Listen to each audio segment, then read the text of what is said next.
Hello insect. Lovely, lovely project, Kev. The wonderful custard missile, which I'm still very fond of indeed. I just love how yellow and in your face it is. It's just such an aggressive little bumblebee of a car. Actually, it's more like a wasp. Anyway, it's still getting covered in insects and it's still not running right. Seriously, my attempts at bribery with this car has got me nowhere. Well, what was I expecting, eh?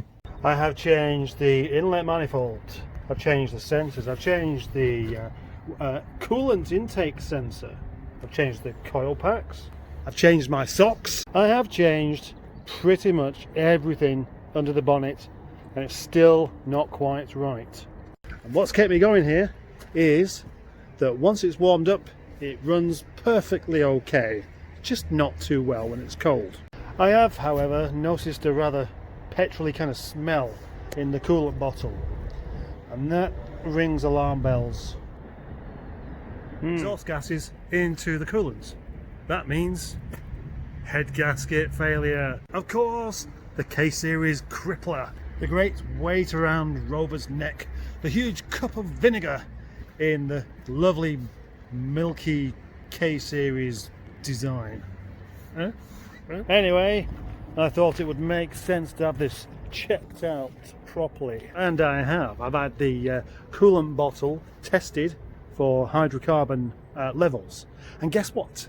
They're exceedingly high. I mean, really stupidly high. There's unbelievable. There's no doubt that the head has actually gone somewhere.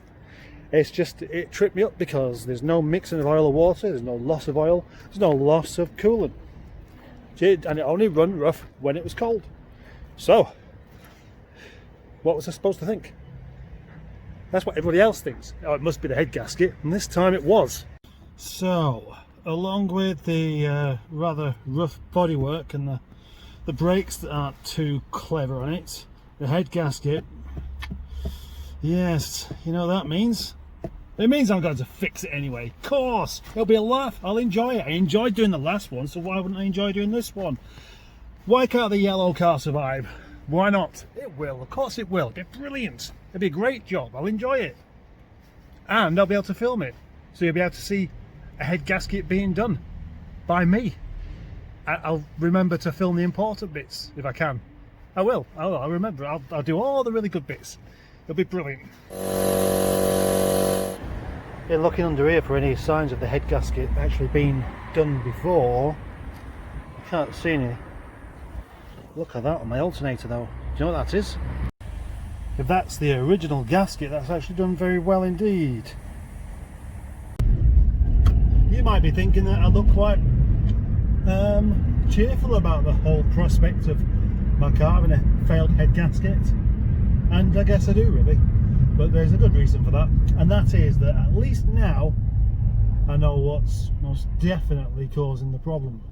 It's only going to be awkward if I put all this effort into fixing it and then it's still wrong. That's not completely unheard of, but in the meantime it's not like I'm without a car. Good old Project Nigel's always there, ready to serve. Nigel's there, stood with his cap on, ready to do the job. I like Nigel. Nigel's my friend. I've got plans for Nigel, you know.